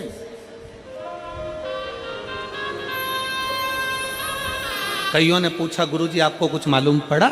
हमने कहा हम तो कथा में लगे हुए थे, 4 बजे कथा छूटी, अपनी गाड़ी में बैठे अपने कमरे में चले गए। कथा करवाने वाला शंकर है, कथा बाचने वाला शंकर है, तो कथा में बैठने वाला भी शंकर है। वो सब संभालता, वो सब संभालता। और यही विश्वास है सनातन धर्म का, यही भरोसा है सनातन धर्म का, जो 13 जनवरी से लेकर 25 फरवरी तक कुंभ के मेले में करोड़ों करोड़ लोग पहुंचेंगे। लगभग 60 से 70 करोड़ भक्त उस कुंभ के मेले का दर्शन करने के लिए प्रयागराज पहुंचेंगे। हमारा सनातन धर्म दिखाता है कि 70 करोड़ एक साथ नजर आते हैं उस कुंभ के मेले में। यह सनातन धर्म कहता है। कहां से शिव भक्त आते हैं उस कुंभ के मेले में, कहां जाते हैं, कहां से शिव भक्त आते हैं शिव महापुराण सुनने के लिए, कहां जाते हैं, कहां से शंकर के भक्त आते हैं, कैसे आते हैं। ये लाखों की संख्या में पंडाल जो भरे हुए हैं, किसी पंडाल में पांव रखने की जगह नहीं है महाराज जी। सारे पंडाल भरे, पीछे के पीछे पूरे लोग रोडों पर बैठे हुए हैं, जगह नहीं है पंडालों के अंदर। कहां से शिव भक्त आते हैं, कौन सी भक्ति करते हैं, क्या भजन करते हैं, क्या स्मरण करते हैं, क्या भाग ग्रहण करते हैं, क्या करते हैं। ये तो शिव तत्व है, शिव तत्व। तुमरुका जी ने कहा नारद जी के भांजे से कि माया शिव भक्ति को रोकेगी, और जो शिव भक्ति को माया रोकने का काम करेगी और उस माया को जो लांग कर चले जाए, जो शंकर की। दुनिया के लोग कहेंगे क्यों मंदिर जा रहे हो, दुनिया के लोग कहेंगे क्यों मंदिर जाना, क्यों भजन करना, क्यों कथा सुनना, उसको भी तुम लांग जाओ। इधर से सुना इधर से निकाला, अपना भजन में मन लगाओ, चित्त में मन लगाओ। कोई तुमको ज्ञान दे कि शंकर के मंदिर में जाके 1 लोटा जल मत चढ़ाओ, तो कह दो तेरे को कहने कौन आया था कि तू जा। हमारा दिल, हमारा मन। और फिर निवेदन है, चप्पल अपनी पसंद की पहनते हो, बोलो सही है कि गलत है। जूता अपने पसंद का पहनते हो, जूता भले 5000 का हो परंतु वो काटे तो पहनोगे क्या, पाँव में छाला कर दे तो पहनोगे क्या। भले 5000 का, 50,000 का हार गले में पहनते और वो चुप चुप कर दाने दाने कर दे, पूरा गले को घमोरिया कर दे तो पहनोगे क्या। 1 लाख की साड़ी, 10,000 की साड़ी, और मालूम पड़े वो साड़ी शरीर में चुपती रहे, पूरा शरीर छील दिया, निशान बना दिए, तो वो 10-20 हजार की साड़ी पहनते हो क्या। जम के बोलो जरा, नहीं नहीं पहनते। 5,000 के जूते से तुम नहीं दबे, जूते ने काटा तुमने छोड़ दिया, मैं नहीं पहनूं 5,000 का जूता, ऐसा काटे तो क्या मतलब का, छाला कर दे तो क्या मतलब का। जूते अपनी पसंद का, कपड़ा अपनी पसंद का, भोजन अपनी पसंद का, भजन अपनी पसंद का, तो दूसरे से क्या पूछना कि वो मना करे कि मंदिर मत जाओ और तुम नहीं जाओगे। दिल मेरा, शंकर मेरा, लोटा मेरा और जल मेरा, मेरा बाबा है, मैं जाऊं ना। तो वो एक लाइन है ना महाराज जी आपकी, वो मुंबई वाले शास्त्र में, मैं चाहे ये करूं, मैं चाहे वो करूं, मेरी मर्जी, मेरा मन है।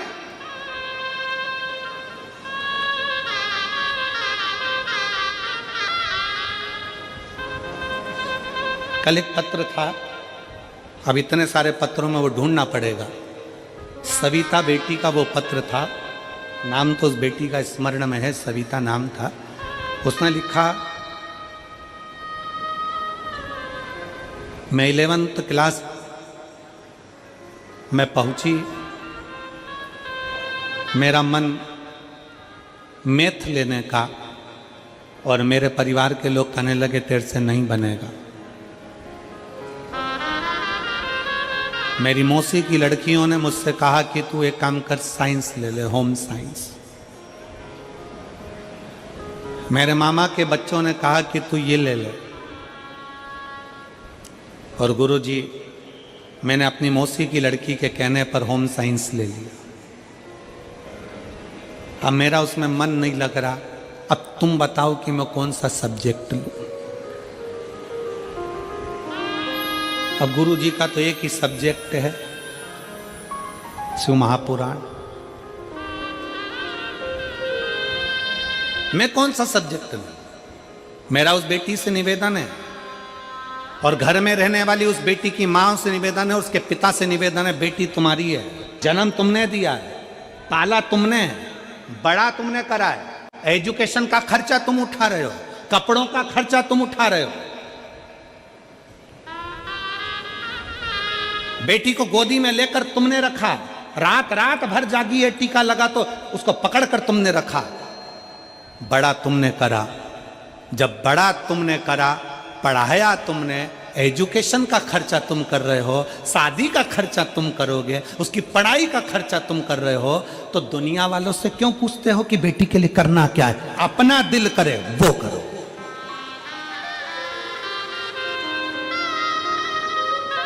पड़ोसी तुम्हारा खर्चा उठा रहा है क्या?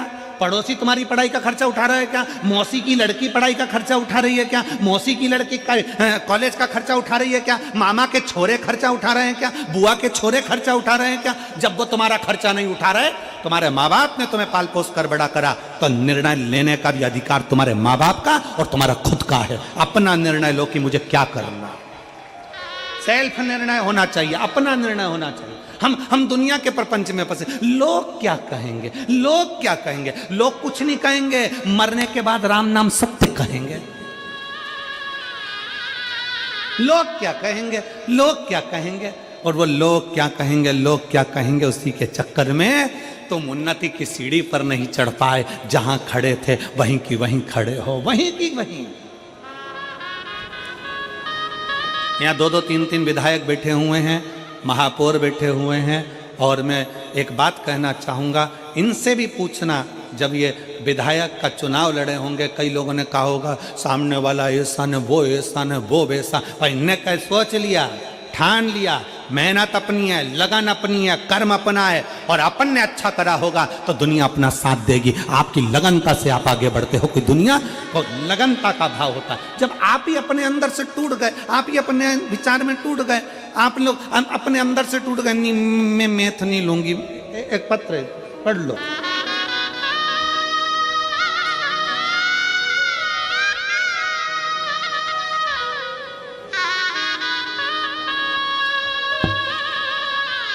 मैं श्रीमती चंपा देवी, गुरु पंचांग पति श्री कन्हैया लाल गुरु पंचांग, कहीं बैठे हो तो हाथ हिला सकते हैं, कहीं बैठे हो तो अपना हाथ हिला सकते हैं। श्रीमती चंपा देवी गुरु पंचांग, पति श्री कन्हैया लाल गुरु पंचांग। आ जाओ, एक बेलपत्र ले जाना, आ जाइए, आ जाओ। मेरा मोबाइल नंबर ये है, मैं नवापारा राजिम निवासी हूँ। गुरुदेव, मैं भोले बाबा का क्या गुणगान करूँ गुरुजी। मेरा बेटा श्रेय कुमार गुरु पंचांग बहुत दिनों से सरकारी नौकरी की तैयारी कर रहा था, सरकारी नौकरी की तैयारी कर रहा था, मगर कुछ न कुछ कारण से वह रह जाता था। गुरुजी, बेटा सरकारी नौकरी की तैयारी करे, कुछ नंबर से रह जाए तो उस बच्चे को समझाओ, इतनी जल्दी हिम्मत मत हारना, इतनी जल्दी हिम्मत मत हार जाना, अभी तो तुझे बहुत आगे बढ़ना है। इतनी जल्दी रोता है, इतनी जल्दी हिम्मत हार जाता है। गुरुजी, आपके बताए उपाय के अनुसार मेरा बेटा 1 लोटा जल चढ़ाना शुरू किया, तब से मेरे बाबा देवाधिदेव महादेव ने 1 नहीं 2-2 सरकारी नौकरी मेरे बेटे की झोली में डाल दी। आज मैं बाबा को धन्यवाद देने के लिए यहाँ आई हूँ कि आज मेरा बेटा छत्तीसगढ़ पुलिस विभाग में सब इंस्पेक्टर के पद पर नियुक्त हो गया। मैं बाबा को यहाँ धन्यवाद देने के लिए आई। गुरुदेव, आज मैं व्यासपीठ को प्रणाम करती हूँ, राजीव लोचन भगवान के चरणों को प्रणाम करती हूँ, कुबेरेश्वर महादेव को प्रणाम करती हूँ, और इस शिव महापुराण को प्रणाम करती हूँ, जो हमारे बच्चों को पढ़ने का बल देती है, विद्या का बल देती है, और मेहनत करने की जागरूकता देती है। मैं बाबा को यहाँ प्रणाम करती हूँ और यजमान परिवार को भी साधुवाद देती हूँ। एक शिव भक्ति, मेहनत आप कर रहे हो, एक सती मैया ने अपना विश्वास प्रकट करा। ये शिव और सती के विवाह की कथा कथी है, शंकर भगवान के मंगल विवाह की कथा कथी है, सती और शंकर के विवाह की कथा कथी है कि सती जैसा भरोसा रखना कि पत्थर की मूर्ति को माला पिनाई और पत्थर की मूर्ति में से शिव प्रकट हो गए।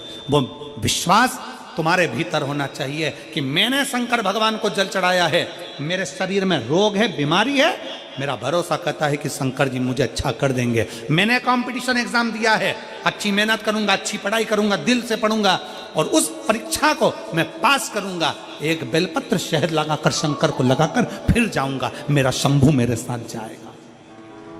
विश्वास।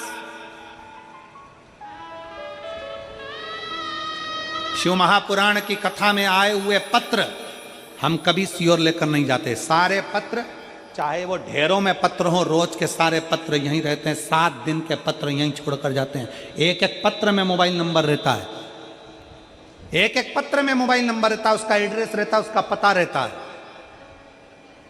कभी जिसके मन में संशय हो, कभी उसके दरवाजे पर जाकर पूछना कि श्री शिवाय नमस्तुभ्यम ने एक लोटे जल ने उसको कौन कौन सी खुशियां प्रदान कर दी है, कौन सी खुशी, कौन सा बल उसको दिया।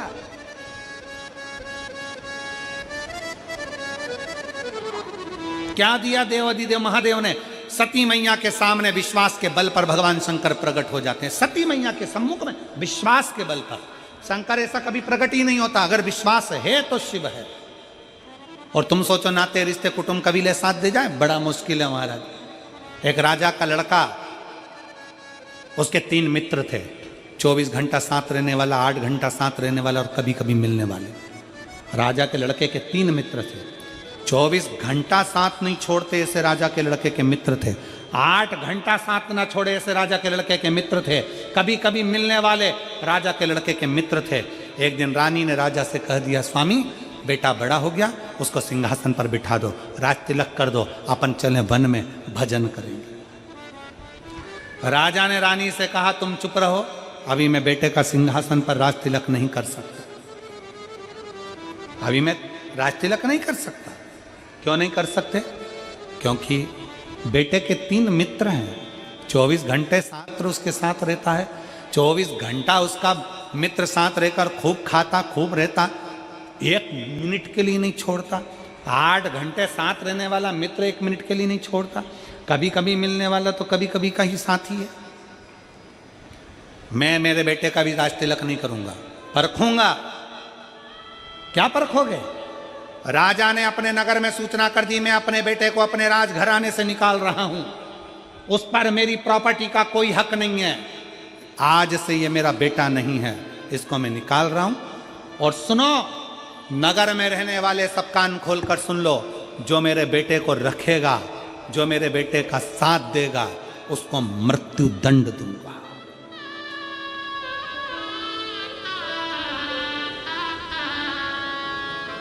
अगर कोई नगर में मेरे बेटे का साथ देगा और कोई मेरे बेटे को रखेगा तो उसको मृत्यु दंड मिलेगा।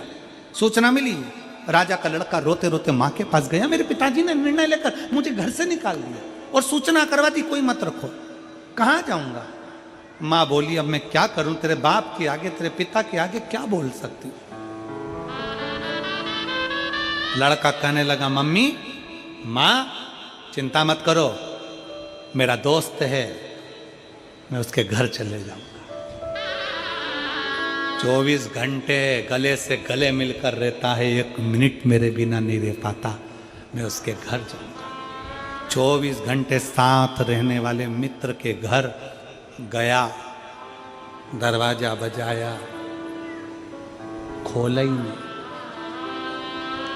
दरवाजा ही नहीं खोला।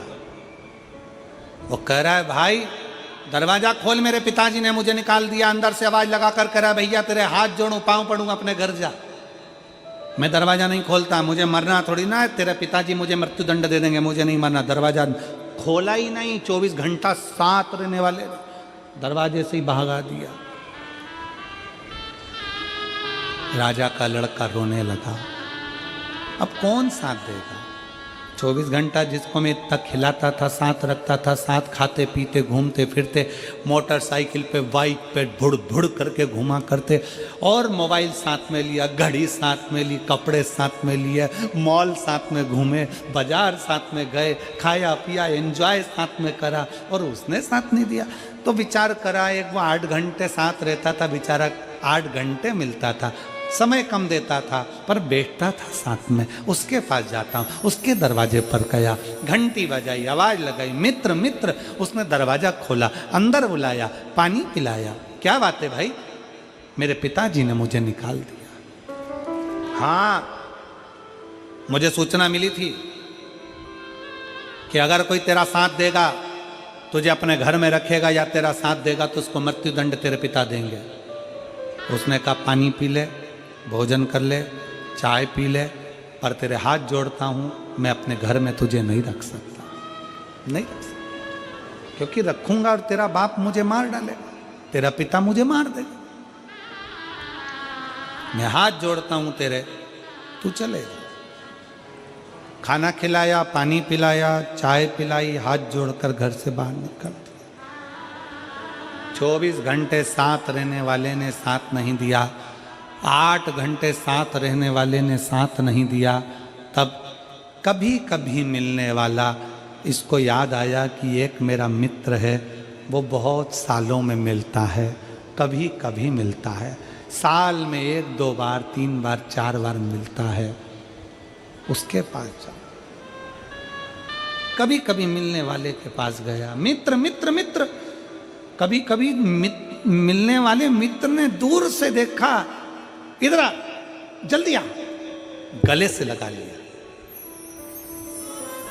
मित्र, मेरे पिताजी ने कहा है अगर मुझे कोई रखेगा, मेरा साथ देगा तो उसको मृत्यु दंड मिलेगा।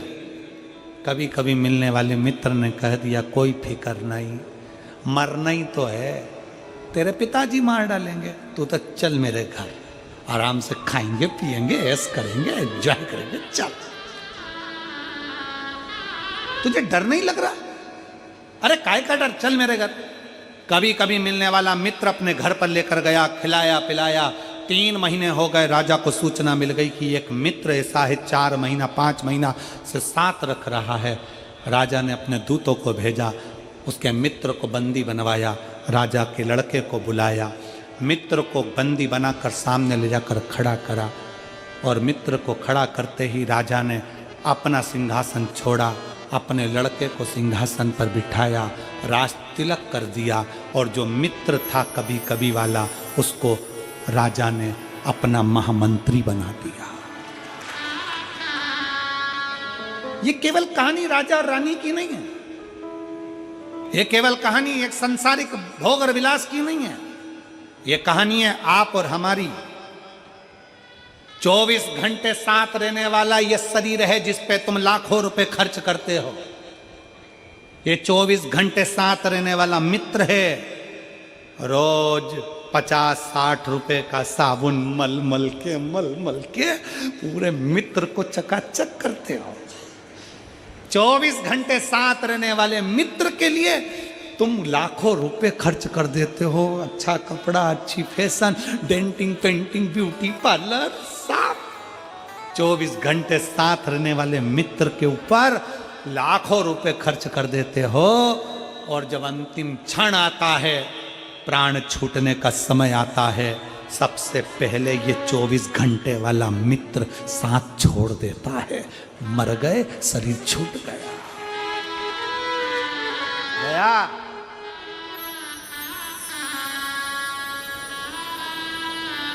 24 घंटे साथ रहने वाला शरीर छूट जाता है। फिर 8 घंटे के साथी हैं परिवार वाले, ये मित्र हैं 8 घंटे के।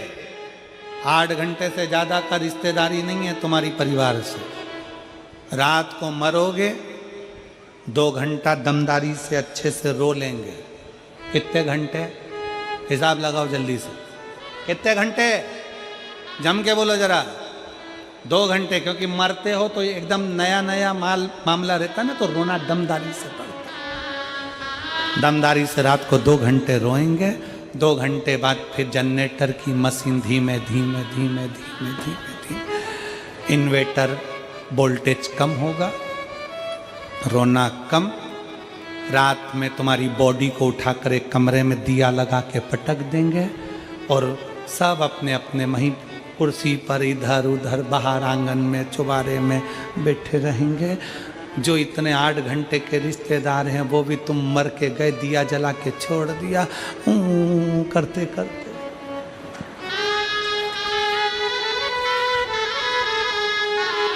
दो घंटे जब रोए, सवेरे हो गई, रिश्तेदार आना चालू हो गए, 2 घंटे फिर सब आएंगे तो रोना ही पड़ेगा। कितने घंटे हो गए?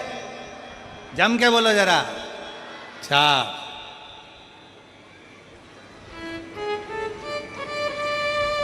दो घंटे तक बहुएं चली जाएंगी, सब अंदर जाके पोया समोसा खाएंगी, फिर वापिस आके रोने बैठ जाएंगे। अब अर्थी जाने का समय आ गया, फिर दमदारी से रोए 2 घंटा। कितने हो गए? 6। अंतिम संस्कार हो गया, सब घर में आए, पड़ोसियों के यहाँ से चाय खाने पीने का आ गया, खा पी गए। 2 घंटे बचे हैं, 13 दिन तक रोज लगातार 5-5, 2-2, 5-5, 10-10 मिनट रोना ही पड़ेगा। 2 घंटे वो जोड़ लो, 8 घंटे के रिश्तेदार, 8 घंटे के नातेदार, 8 घंटे का परिवार। ये 8 घंटे का परिवार 8 घंटे का संबंध निभाता है, उसके बाद भूल जाता है कौन आया कौन गया, सब भूल भुला गए।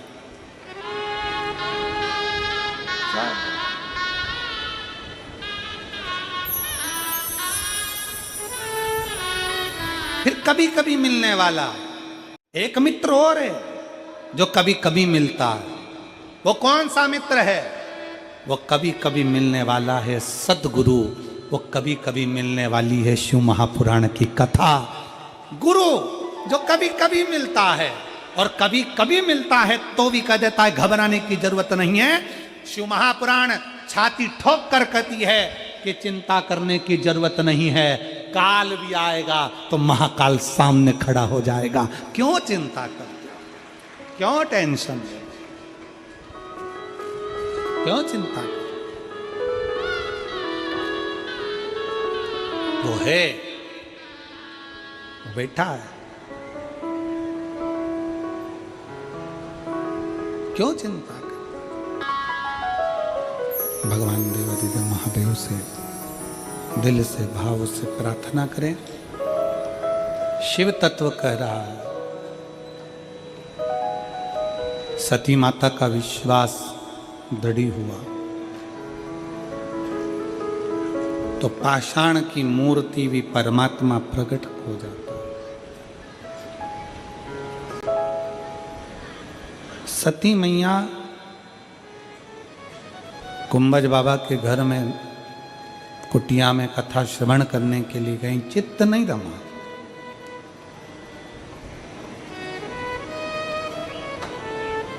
मेरठ की कथा में एक बात कही थी कि घर में कार वाली बहू नहीं, संस्कार वाली बहू लाओ।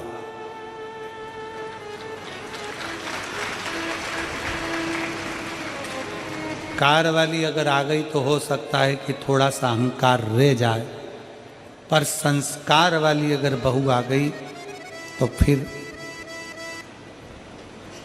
कहीं अहंकार नहीं रहता, अभिमान छूट जाता, समाप्त।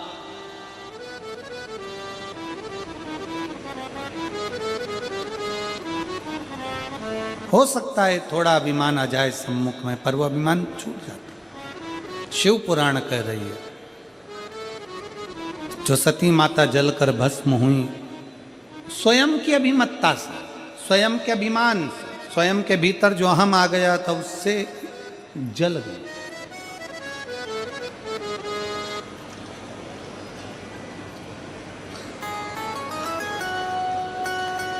तीन होते हैं, अभिमानी,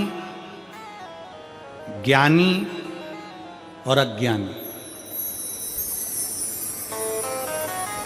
पहले नंबर पर है अभिमानी, वो किसी को नहीं गिनता, किसी को नहीं।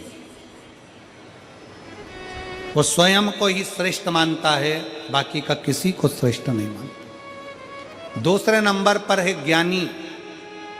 ज्ञानी व्यक्ति वो होता है जो जितने मिलते हैं ना सबको श्रेष्ठ मानता है, और ये मानता है कि सब में भगवान ने बहुत बुद्धि दी है, बहुत ज्ञान दिया, बहुत ज्ञान दिया।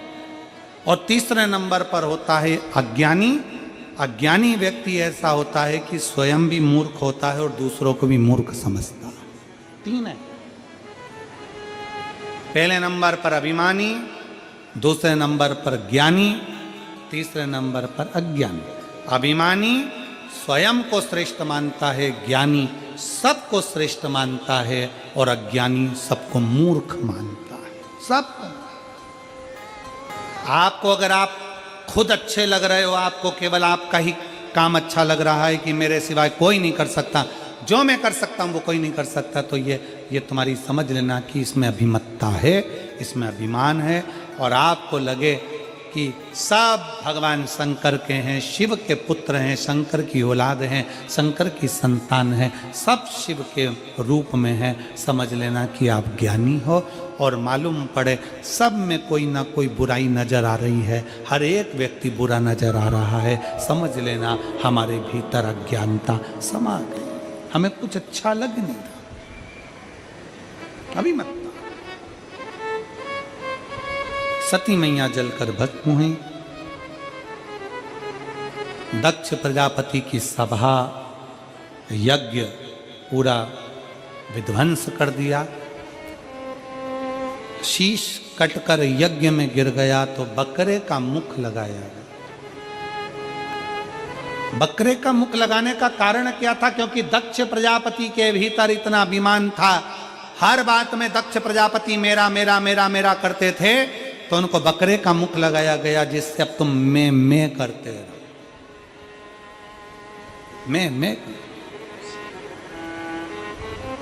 महाराज आगे वर्णन आया, सती मैया पार्वती माता के रूप में विख्यात हो गई। हिमालय राज के घर में उनका जन्म हो गया। हिमालय राज की नगरी में देव ऋषि नारद ने आकर उनका भाग्य बता दिया, उनका भाग्य बता।